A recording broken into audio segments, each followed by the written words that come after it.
Live from Fargo and serving you on TV, online, and on the go. This is Valley News Live at 6. But my main concern is to get safety on the buses. You know, transportation is very important for these kids, you know, because parents have to go to work. A mom called it a terrifying experience for her second grader. An agitated school bus driver brought a group of elementary school kids to the police station because of bad behavior. And the concerns go deeper than that in East Grand Forks. Valley News Team's Ryan Laughlin tells us why parents are saying some bus routes may not be safe. It was an unscheduled stop. This bus driver got upset with the kids and brought them to the police station, East Grand Forks. A concerned parent is blowing the whistle on what is some troublesome patterns on the school bus. We're finding out from our kids what's going on. He doesn't want to be identified, but he says he's not the only one worried. Another mom posting on social media that the bus driver terrified her second grader by driving to the police station. Cops say the kids were throwing stuff on the bus. The driver made the choice to stop by to see law enforcement so they could get the message that they needed to behave on the bus. East Grand Forks Superintendent Mike Kolness says they'd suggest drivers use administration to handle discipline. We'd like to handle that in-house if possible, but it doesn't mean that the drivers can't, use law enforcement. But that's not the only concern. He said to me, Dad, today I just said with 3 other kids. And I said, why? She said, because we're crowded. He says some bus rides could be dangerous. There was kids sitting in the middle of the aisle, and that there's like 3 people to a seat, sometimes 4. His concerns are heightened after a close call. My daughter, is 11, and I don't want her to get hurt. And then one day she tells me that the bus got in an accident, and they had to wait till another bus came. He says no one was hurt in that fender bender, but says morning routes to the middle school and South Point Elementary get crowded. The 2 schools are right next to each other. They have similar start times and even have shared bus routes. This morning we saw some full buses, but it was hard to tell if any were over capacity. We cannot go over capacity. The schools draw new bus routes at the start of each year. We have too many students on a bus. We make those adjustments and make sure we change our bus routes. The issue is pretty simple. In some neighborhoods, kids can catch the bus here at like 7 a.m. or at 7:30, kids can catch a different bus just a block down the road that's going to the same spot. You can guess which bus is busier. It's a problem they've encountered before. Kids who are hopping onto the bus of choice instead of the bus that they've been assigned, and I know down at the middle school that's been addressed heavily, as well as at South Point Elementary. My main concern is safety. Make sure everybody's sitting on the seats like they're supposed to. A concern shared by the superintendent. He says if you know of a problem on the bus, to contact his office. From East Grand Forks, Ryan Laughlin, Valley News Live.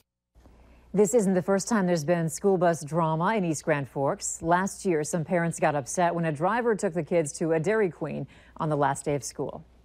As mentioned, this story came to us through our whistleblower hotline. Just call 237-6576 and leave your tip. A member of our investigative team will get on the case.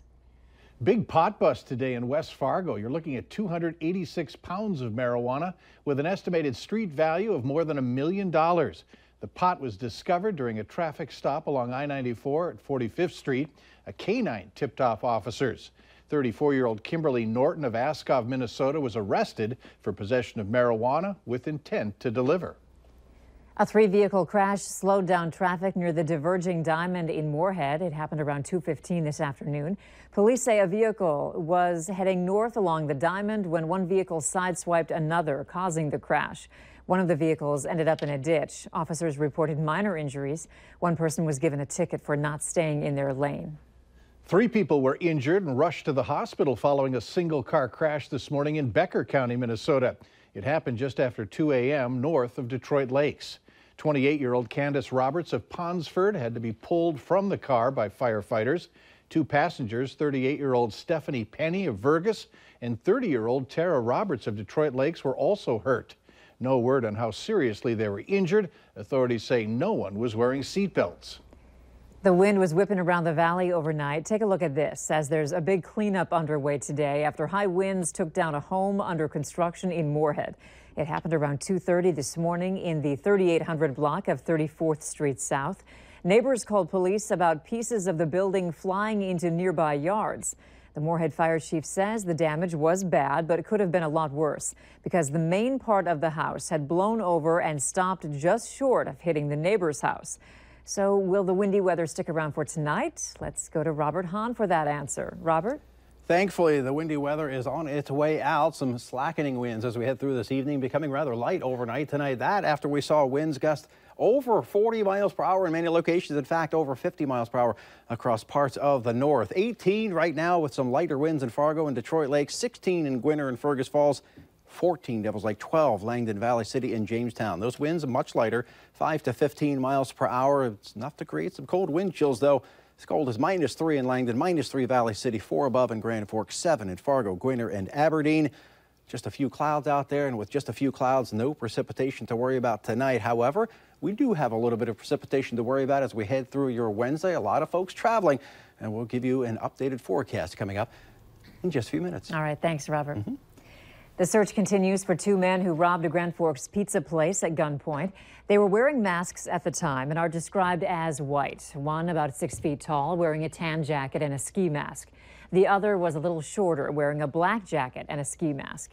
Investigators say they entered the Little Caesars on Gateway Drive just after 10 last night, showed employees a handgun, and stole an unknown amount of money. 3 employees were in the building at the time. No one was hurt. You can contact Grand Forks Police if you have any information. North Dakota law enforcement stepping up efforts to keep intoxicated drivers off the roads. The Highway Patrol, along with sheriff's departments from a number of counties, will be conducting a traffic and alcohol saturation tomorrow. 20 officers will take part in it from 4 in the afternoon until midnight. The saturation area includes 125 miles of Interstate 29 and 158 miles of U.S. Highway 2. And one North Dakota man is telling kids that sometimes it takes a tragedy to drive home an important message. After a night of drinking, Taylor Burhow drove a speeding car with 4 of his friends into a tree in Mandan, killing 3 of them. He is serving 8 years in prison. Today, Burhow told the emotional story about his drinking and driving experience to high school students. Part of his prison sentence is that he must speak to students about living with his decision and how it has impacted his life and how he hopes they don't make the same mistake. He inspires me to watch out for people, to see someone to go and drink, and any of my friends, I know some of my friends do that, and I just don't want to do that. Drinking while driving is not just a problem for Burhow. 43% of fatal crashes in North Dakota are alcohol related. The turf is gone, replaced by so much donated food. Later on Valley News Live at 6, an update on efforts to help feed those in need. Up next, we'll go live to the downtown area where the crowd is gathering for this year's Holiday Lights Parade.